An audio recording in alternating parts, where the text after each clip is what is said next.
Assalamualaikum warahmatullahi wabarakatuh. Perkenalkan, nama saya Ahmad Rafli Putra Hasrun dengan NIM H071231072 dari Program Studi Sistem Informasi dari Universitas Hasanuddin. Pada kesempatan kali ini, izinkan saya akan membawakan resume singkat mengenai beberapa materi dari mata kuliah Sistem Basis Data, yang dimana dosen pengampu dari mata kuliah ini Bapak Dr. Andes Muhammad Hasbi, Magister Sains. Untuk mempersingkat waktu, mari kita masuk mengenai topik pembahasan yang akan saya bahas beberapa menit ke depan. Adapun topik pembahasan yang akan saya bahas beberapa menit ke depan, yang pertama itu pengertian dan manfaat penerapan basis data, yang kedua konsep pemodelan basis data, yang ketiga elemen penyusun ERD, konsep ketergantungan fungsional atribut, dan yang terakhir normalisasi sistem basis data. Nah, apa sih itu basis data? Jadi basis data merupakan sebuah kumpulan suatu data yang terorganisir, di mana secara sistematis dan disimpan secara elektronik dalam sebuah sistem komputer.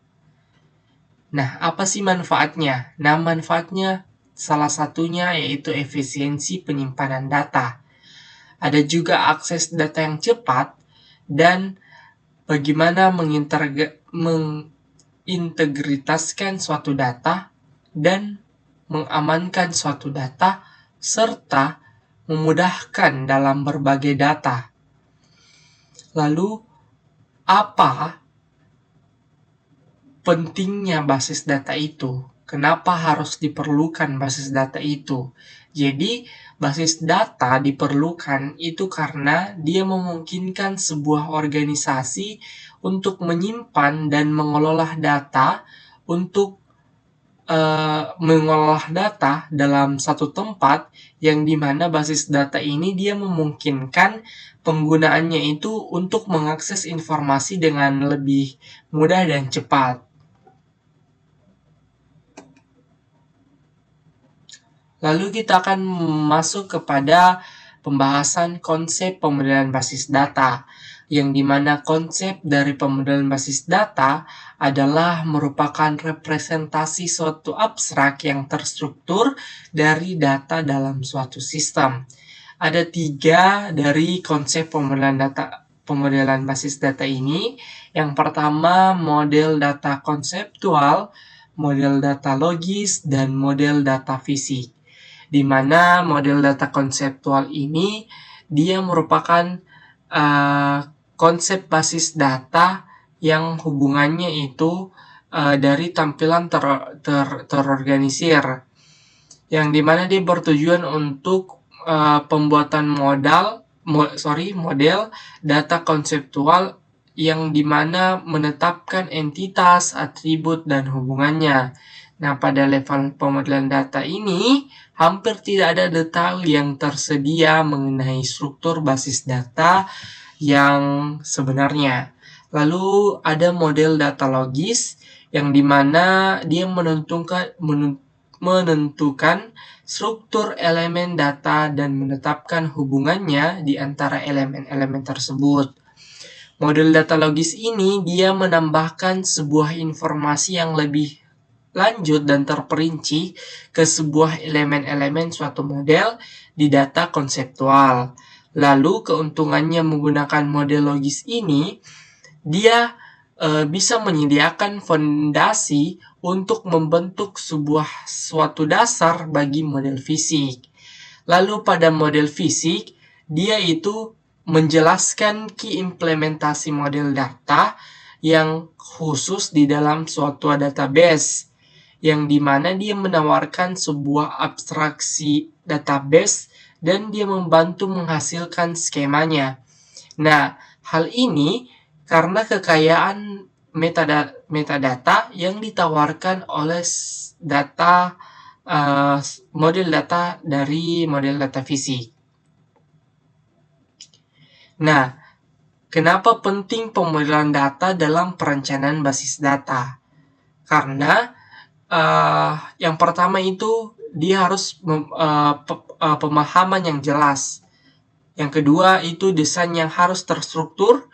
Yang ketiga kemudahan dalam pengembangan. Yang keempat kinerja yang harus lebih baik. Yang kelima mempermudah pada perubahan dan sebuah pengelolaan suatu data. Dokumentasi yang baik, skalabilitas, dan yang terakhir pengurangan biaya dan resiko. Lalu ada elemen-elemen penyusun RD. Sebelum kita melangkah elemen-elemen penyusun RD, kita harus tahu apa itu RD. Jadi RD atau Entity Relationship Diagram, dia merupakan sebuah notasi grafis yang dimana di dalam terletak pada dalam pemodelan suatu data konseptual yang dia mendeskripsikan hubungan antara penyimpanan yang bertujuan untuk memodelkan struktur data dan hubungannya antara suatu data dengan data lainnya, di mana di dalam elemen penyusun RD ada entitas, ada atribut, ada relasi atau hubungan. Lalu di dalam relasi dan atau hubungan itu ada lagi jenis-jenis dalam relasi. Ada one to one, ada one to many, many to many. Nah, entitas. Entitas merupakan suatu objek yang dapat diidentifikasi dalam suatu ruang lingkup pemakai. Sesuatu yang penting bagi pemakai dalam konteks sistem yang akan kita buat. Contohnya pada entitas ini ditandai dengan persegi panjang yang dimana saya memiliki entitas sebuah pekerja. Lalu ada atribut. Atribut ini elemen dari sebuah entitas yang dimana dia fungsinya dia mendeskripsikan karakter entitas. Nah, seperti contoh di sini ada entitas item. Nah, entitas item itu dia memiliki atribut, ada warna, ada ukuran, sama deskripsi dari item tersebut. Jadi atribut itu dia merupakan elemen yang ada di dalam entitas. Lalu ada relasi atau hubungan. Nah, di mana relasi dan atau hubungan ini dia menunjukkan adanya hubungan di antara sejumlah entitas yang berasal dari himpunan entitas yang berbeda. Contohnya ada entitas mahasiswa dan kuliah. Nah, ini kan dua entitas. Lalu di tengahnya itu hubungannya bahwa mahasiswa itu mengikuti kuliah yang dimana di dalam mahasiswa ini dia itu memiliki atribut nomor mahasiswa dan nama. Lalu di kuliah itu ada kode mata kuliah dan nama mata kuliah. Maka dari itu hubungannya itu ada kode mata kuliah, ada nomor mahasiswa, dan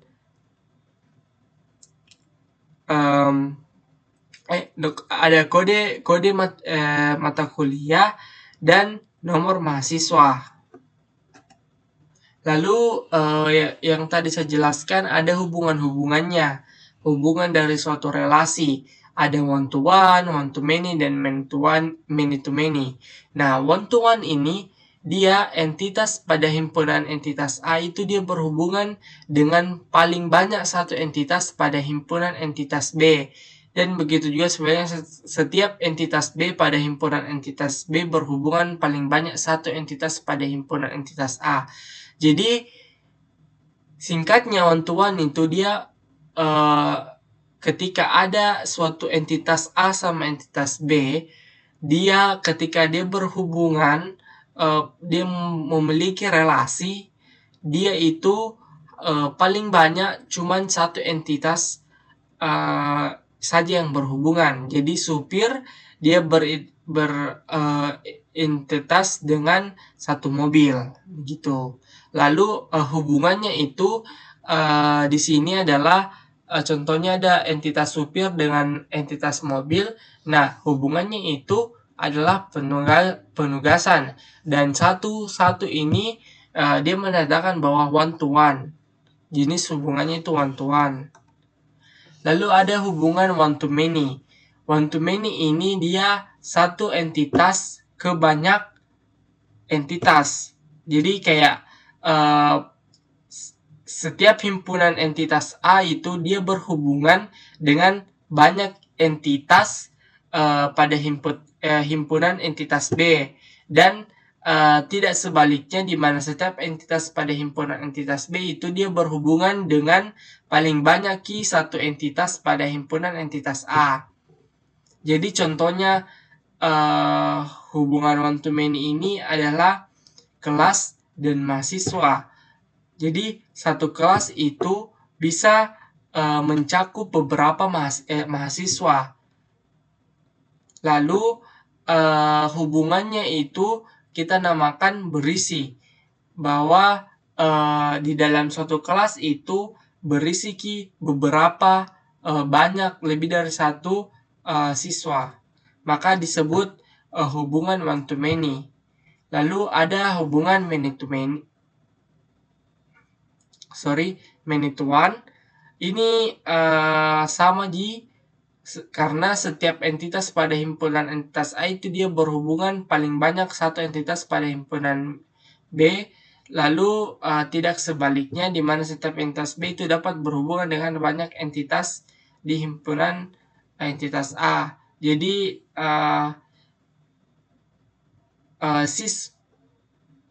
siswa itu dia entitas siswa dengan entitas jurusan itu hubungannya kuliah, karena mahasiswa itu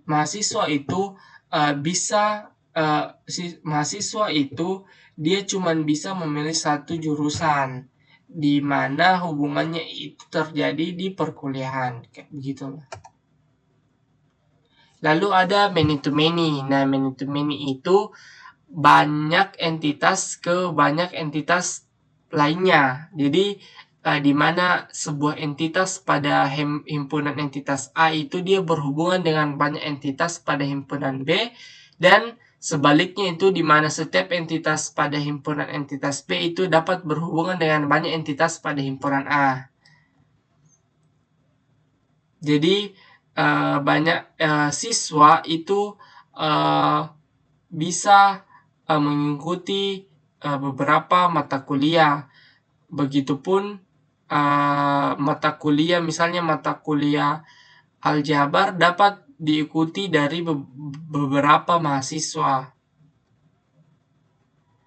Ini adalah salah satu contoh ERD sederhana.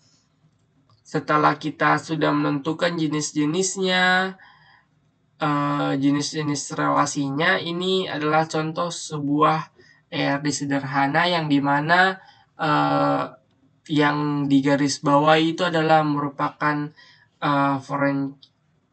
primary key-nya, yang dimana di sini ada hubungan many to many, ada mahasiswa, ada mendaftar, relasinya itu mendaftar, lalu ada entitas anggota perpustakaan dan anggota buku. Jadi entitasnya itu ada mahasiswa, ada anggota perpustakaan, dan buku. Yang dimana atributnya mahasiswa itu ada NIM, ada nama jurusan, ada alamat. Nah, jadi tidak semua itu kita masukkan ke dalam satu tabel ERD-nya. Yang penting-penting menurutnya saja. Lalu anggota perpustakaan itu ada nomor anggota, nama jurusan, sama masa berlaku. Lalu ada buku. Di buku ini atributnya nomor, judul buku, pengarang, penerbit, dan tahun terbit, dan jenis bukunya. Lalu kita masuk kepada materi konsep ketergantungannya fungsional atribut. Konsep dependensi atau ketergantungan dia merupakan sebuah konsep yang mendasari yang namanya normalisasi. Yang dimana dependensi ini dia menjelaskan bahwa hubungan antara atribut atau secara lebih khususnya itu menjelaskan bagaimana suatu nilai itu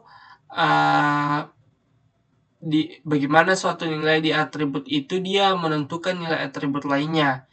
Apa itu kegunaannya dari konsep ketergantungan fungsional atribut ini? Dia itu untuk menetapkan batasan gugus relasi yang berlaku. Lalu dia juga menentukan kuncinya dari sebuah relasi. Nah, ini yang ada yang pertama itu menjaga konsistensi suatu data, yang dimana ketergantungan sebuah fungsional itu dia membantu memastikan bahwa data di dalam sebuah basis data itu, misalnya jika satu atribut dalam tabel tergantung pada atribut lainnya, di mana ketergantungan ini bisa membantu mencegah perubahan yang tidak konsisten. Misalnya, contohnya itu jika kolom nick menentukan atribut nama, maka setiap perubahan pada nick harus otomatis mempengaruhi nama dan tidak boleh terjadi yang namanya duplikasi, maka dia harus unik. Lalu ada yang kedua itu mengurangi redundansi suatu data, di mana ketergantungan fungsional ini dia bisa membantu dalam memastikan bahwa suatu data di dalam sebuah basis data itu, contohnya jika salah satu atribut dalam tabel tergantung pada atribut lain, yang dimana ketergantungannya itu dia dapat membantu mencegah perubahan yang tidak konsisten. Lalu ada yang meningkatkan performa query, yang dimana desain basis datanya itu dengan pemahaman tentang ketergantungan fungsional akan menghasilkan sebuah query yang lebih cepat dan efisien. Yang dimana hal ini dia karena data yang tidak redundan dan diatur dengan baik lebih mudah diakses, dan waktu yang diperlukan untuk melakukan sebuah pencarian, penggabungan, dan operasi lainnya itu dalam basis data akan berkurang. Lalu materi yang terakhir yaitu normalisasi sebuah basis data. Nah, normalisasi sebuah basis data itu di mana dia memecahkan sebuah kasus ke dalam sebuah tabel yang berelasi dalam sebuah database, sehingga dapat minimalisirkan redundansi agar sebuah database tersebut dapat bekerja secara optimal. Tujuannya itu dia untuk menghilangkan redundansi data tentunya, terus dia mengurangi kompleksitas, dia mempermudah pemodifikasian suatu data, lalu dia memastikan dependensi data, yang dimana data berada pada tabel yang sudah tepat.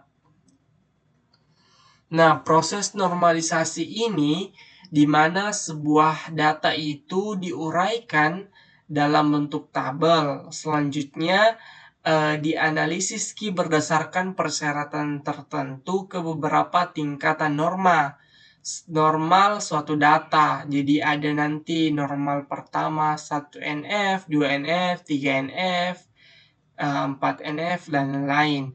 Nah, apabila tabel yang diuji belum memenuhi persyaratan tertentu, maka tabel tersebut perlu kita pecahkan lagi menjadi beberapa tabel yang lebih sederhana sampai memenuhi bentuk yang optimal. Nah, ini adalah contoh tabel universal, yang dimana tabel ini dia merangkum semua kelompok data yang saling berhubungan dibentuk tidak normal. Lalu sebelah kirinya ini adalah bentuk normal. Nah, di mana ini kalau bentuk tidak normal kan tadi dia menghilangkan perulangan grup. Lalu kalau bentuk normal itu ada persyaratan yang tadi saya jelaskan, bahwa ada persyaratan tertentu ke beberapa tingkatan normal.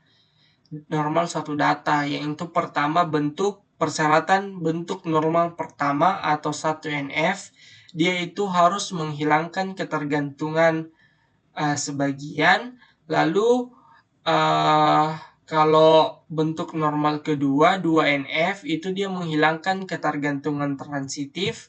Lalu kalau normal ketiga dia menghilangkan anomali berdasarkan hasil dari ketergantungan fungsional.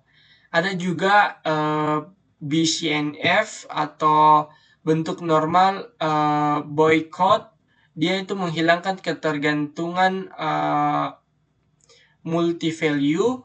Lalu ada yang terakhir yaitu bentuk normal keempat atau P4NF, yaitu dia menghilangkan anomali yang tersisa.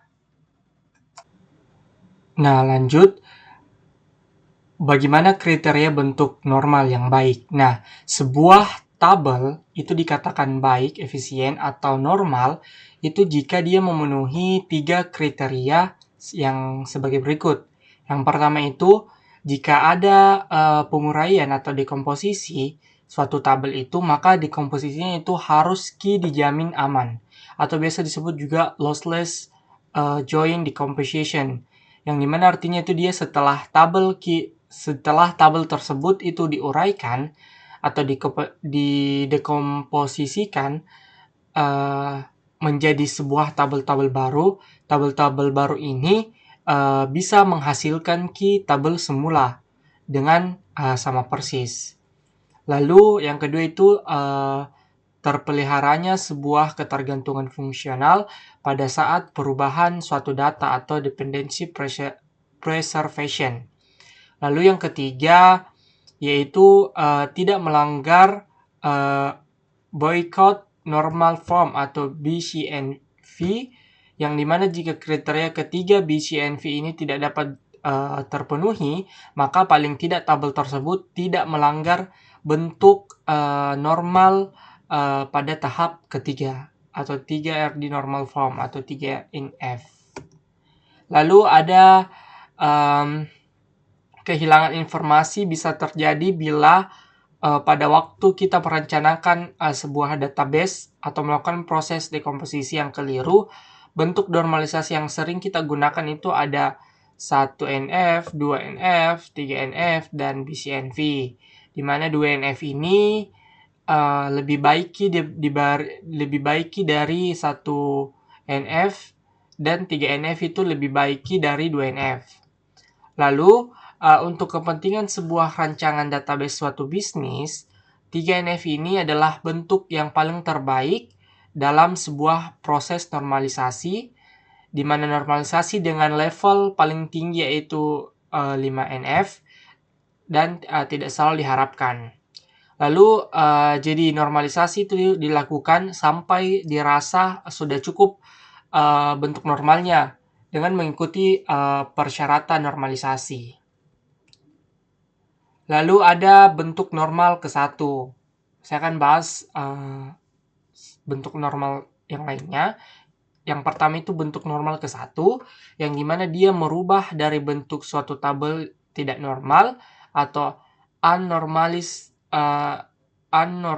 table menjadi bentuk normal pertama, di mana suatu relation atau relasi R disebut 1NF jika dan hanya jika semua atribut value simple itu tidak boleh ada atribut yang komposit atau multi value.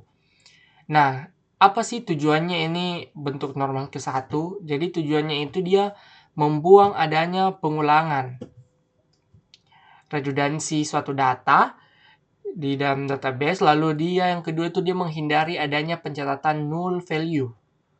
Lalu yang ketiga itu dia menjaga setiap entry data dari relasi atau perpotongan baris kolom dia memiliki maksimal 1 nilai tunggal.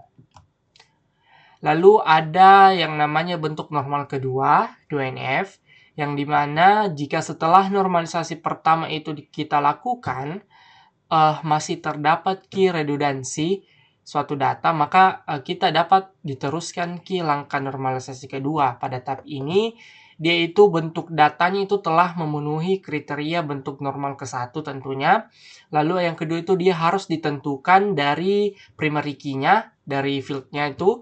Lalu field kuncinya itu harus unik dan mewakili atribut lain yang menjadi anggotanya. Lalu atributnya itu yang bukan kunci harus bergantung secara fungsi pada kunci utamanya atau primary key-nya. Lalu ada bentuk normal ketiga yaitu 3NF yang dimana dilakukan bila bentuk normalnya sebelum gagal itu masih ditemukan sebuah penumpukan data di mana relasi harus dalam bentuk normal kedua dan semua atribut bukan primer dan tidak hanya mempunyai hubungan yang transitif. Suatu relasi R disebut normal ketiga jika sudah memenuhi dalam bentuk normal kedua dan tidak dijumpai adanya ketergantungan transitif atau transitive dependency. Lalu kebergantungannya transitive dependency itu adalah di mana suatu ketergantungan fungsional antara dua atau lebih sebuah atribut yang bukan kuncinya. Lalu ada yang terakhir yaitu boycott normal form atau BCNF yang dimana secara praktis ini tujuan rancangan database adalah sebuah cukup di mana tujuan rancang database itu cukup sampai pada level 3NF saja. Akan tetapi jika untuk kasus-kasus tertentu bisa mendapatkan rancangan yang lebih baik lagi apabila bisa mencapai ke tahap bentuk normal boycott normal form, di mana BCNF ini ditemukan oleh Boyke dan Avcott yang dimana dia mengatakan bahwa suatu relasi R itu dikatakan dalam bentuk BCNF itu jika setiap atribut kuncinya key-nya itu pada suatu relasi adalah kunci suatu kandidat sebuah kandidat. Lalu kunci kandidatnya itu merupakan atribut-atribut dari sebuah entitas yang mungkin kita gunakan sebagai kunci atributnya. Nah, BCNF ini dia hampir sama dengan bentuk normal yang 3NF. Dengan kata lain, setiap boycott normal form atau BCNF ini dia sama dengan 3NF. Nah, lalu ada juga bentuk normal pada tahapan keempat dan ada juga bentuk tahapan yang kelima. Nah, untuk tahapan keempat ini dia itu bentuk normalnya itu pada tahap ini dia harus terpenuhi dalam sebuah tabel jika persyaratannya itu telah memenuhi bentuk BCNF, yang dimana tabel tersebut itu tidak boleh memiliki lebih dari sebuah multi-value atribut. Nah, untuk setiap multi-value itu dependensianya itu harus merupakan functional dependence.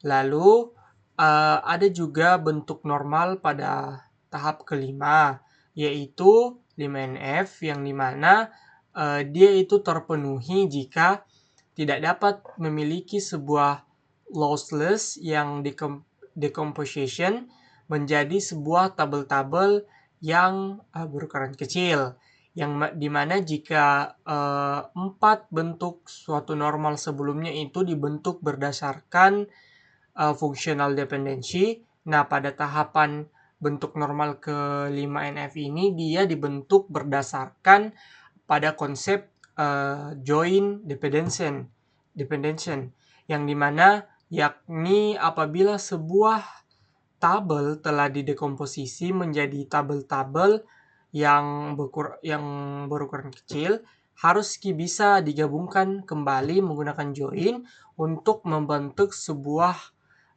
tabel semula.